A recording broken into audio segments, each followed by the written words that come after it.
Bonjour à tous et bienvenue dans cette première émission où je vais vous parler de sciences humaines, de communication, de sociologie. Je m'appelle David Perron, je suis docteur en sciences de l'information et de la communication. Je suis sociologue aussi, j'ai fait une thèse sur la culture geek, sur les fans de science-fiction, de jeux vidéo, de fantastique, de monde imaginaire. Et je vais vous parler de tous ces sujets-là dans cette émission. Bienvenue.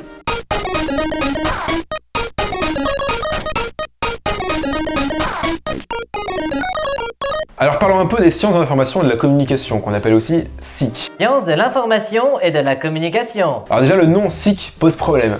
C'est un des rares domaines disciplinaires universitaires qui n'est pas désigné par un nom de science unique. Dans les sciences dures, vous avez la physique, la chimie, les maths. Dans les sciences humaines, vous avez les sociologues, les psychologues, les anthropologues, les sémiologues. Et ben moi dans ma discipline, on n'a pas de HOG. Certains ont tenté d'utiliser des termes comme communicationnologue, mais on avoue que c'est assez moche. D'ailleurs, souvent dans les médias, quand on présente un chercheur en SIC, sciences de l'information et de la communication, on présente comme sociologue ou juste chercheur, parce que chercheur en SIC, on ne sait pas très bien ce que ça veut dire. Ça tombe bien parce que nous non plus, on ne sait pas très bien, et soyez pas tristes, on n'est pas les seuls dans ce cas. Vous avez aussi par exemple les sciences du langage, où il y a plusieurs sciences regroupées en une. Alors globalement les SIC, sciences de l'information et de la communication, c'est un regroupement de disciplines scientifiques, et c'est l'un des rares domaines des sciences humaines qui s'est défini d'abord par son objet plutôt que par sa méthode. Par exemple, en sciences humaines, vous pouvez étudier un même phénomène, disons par exemple la pratique du jeu vidéo, sous divers angles. En caricaturant un peu, en sociologie par exemple, on pourrait faire des statistiques sur la pratique du jeu vidéo, selon les âges, les sexes, les classes sociales. En anthropologie, on pourrait considérer la communauté des joueurs comme une culture en soi, avec ses rites, ses pratiques propres, et les observer dans leur environnement, en salle de jeu, en convention, dans des rassemblements, dans des sous-sols glauques, en ligne. En psychologie, on pourrait travailler sur l'impact des jeux sur l'individu. Par exemple, est-ce que le jeu vidéo peut rendre addict? Quel est l'impact du jeu vidéo sur la jeunesse quand on grandit? Est-ce que c'est mal ou bien d'avoir des jeux sur un écran, sur la croissance? Qu'est-ce que ça fait? En infocom, donc, selon notre questionnement, on pourrait faire tout ça, il n'y a pas de règle. L'important, c'est de s'intéresser à des objets liés aux médias, aux pratiques de communication, à l'information, sous toutes ses formes. Information digitale, télévisée, orale, etc. Donc les SIC, c'est profondément une discipline pluridisciplinaire. Première leçon importante à retenir, c'est plus un mélange de sciences qu'une science bien définie, avec des contours clairs. Au fil des années, donc, des approches spécifiques à la communication se sont mises en place, même si à l'origine, les inspirations viennent de plusieurs sciences, des approches spécifiques, particulières se sont développées. On retrouve donc des choses dans ce domaine qu'on retrouve peu ailleurs. Donc pour certains, il y a vraiment une science de la communication avec ses méthodes, ses approches, son histoire, mais on va quand même voir en SIC des gens plutôt sociologues, plutôt sémiologues, plutôt psychanalystes, etc. L'important c'est l'objet. Et l'objet des SIC c'est quoi alors du coup? Vous me direz la réponse elle est simple, on l'a vu, c'est communication, information, c'est dans le long, t'es bête, laisse-moi tranquille, je joue à Pokémon Go. Oui, mais non, c'est pas aussi simple que ça. Alors bien sûr qu'il y a ça, mais ça recouvre en fait des domaines très vastes. Prenez le mot communication. On l'utilise pour parler de plein de choses en fait. Un homme politique par exemple va au salon de l'agriculture, qu'on le voit en train de manger des saucissons et caresser des vaches, on dit souvent ah bah voilà il est en train de faire de la com. Sous-entendu, il fait sa publicité, il utilise le circuit de l'information pour transmettre sa publicité, pour se faire connaître, se montrer. Jacques Chirac. Et c'est vrai que la publicité, le marketing, la communication politique, la manière de raconter des histoires pour vendre des choses, des individus ou des idées, les faire connaître, c'est de la communication. Quand Apple sort un nouveau téléphone, on peut dire en général qu'ils savent assez bien communiquer sur leurs produits. Et une partie des SIC, c'est en effet spécialisée dans l'étude de ce genre de phénomène, la communication des marques, des individus, la promotion, le personal branding, la publicité, etc.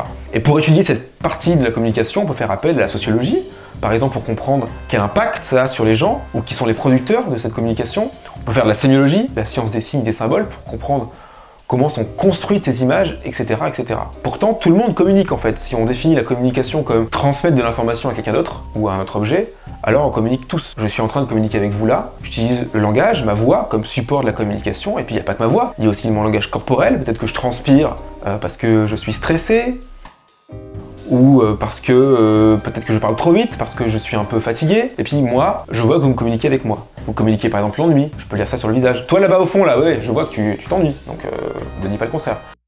Et ça a été étudié par les SIC depuis longtemps. Donc là, on n'est plus dans la communication de marque ou dans la communication politique, on est dans quelque chose d'universel. Transmettre à autrui. Les hommes préhistoriques le faisaient déjà, ils communiquaient avec les peintures rupestres, etc. Et on le fera encore dans 2000 ans, à la fin de l'humanité, même si dans le futur, on se parle télépathiquement avec des puces dans le cerveau. Enfin, ça, c'est pas pour tout de suite, On peut aussi penser aux nouveaux modèles de communication, les modes de communication numériques, l'évolution de la communication, qui sont caractérisés par la tentative de communiquer plus vite, plus loin, toujours plus. Et de ça, ça a toute une histoire, depuis le pigeon voyageur, qui est pas très pratique, jusqu'à Snapchat, en passant par le sémaphore. Mais la communication, si c'est transmettre... Attendez, là je vois que vous vous demandez ce que c'est qu'un sémaphore.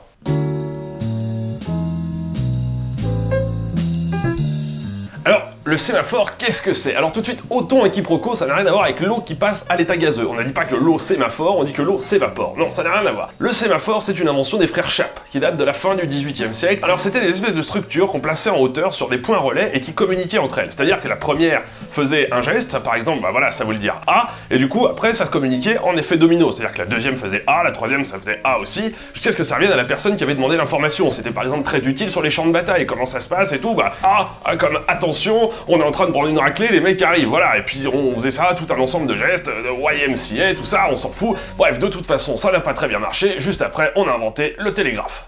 Donc je disais, la communication, c'est transmettre de l'information, c'est aussi bien évidemment les médias, c'est toute leur forme les médias, c'est les médiums, en latin ça veut dire quelque chose qui est au milieu, quelque chose qui transmet, et quasiment tout ce qu'on fait aujourd'hui est médiatisé, c'est-à-dire utiliser un dispositif technique qui nous permet de communiquer. On pourrait même dire d'ailleurs que la voix est un média, un support de communication. Mais par média, le plus souvent on entend quand même technologie, outils technologiques, la télévision, la presse, les pigeons voyageurs, les Minitel, les internets, le sémaphore, des outils qui permettent... Mais attendez, peut-être qu'il y en a qui savent pas ce que c'est qu'un sémaphore.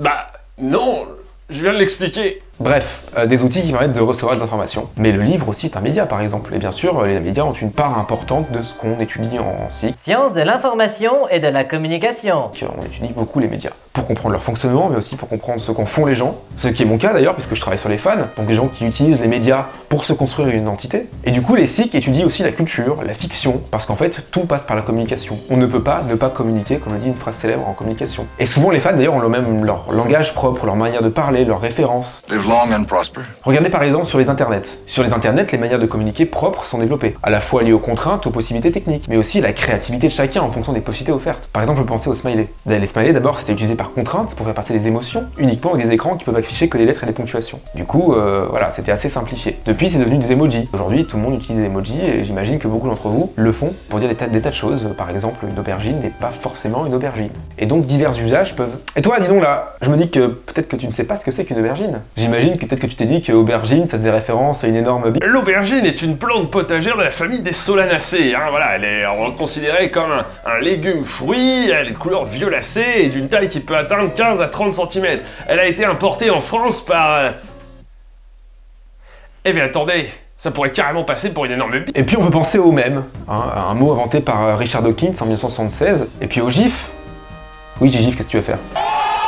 Je sais que ça agace certains quand on dit gif, mais voilà. Gif, gif, gif, gif, gif, gif, gif. En conclusion, aujourd'hui, on peut dire que la communication est définie comme une tension entre un idéal et une technique. Un idéal de partage et d'échange qui renvoie à des notions comme la communication entre les individus, la culture, l'opinion publique, la démocratie, etc. Et puis une technique d'échange, l'objet ou le contenu échangé, par exemple une communication téléphonique, et les techniques employées, les moyens de communication comme l'écrit et l'oral, et puis enfin les organisations économiques. Voilà, c'est terminé, merci beaucoup de nous avoir suivis, d'avoir regardé ce premier numéro jusqu'au bout. J'espère que vous avez appris des choses et on se retrouve très vite sur la même chaîne, au même endroit.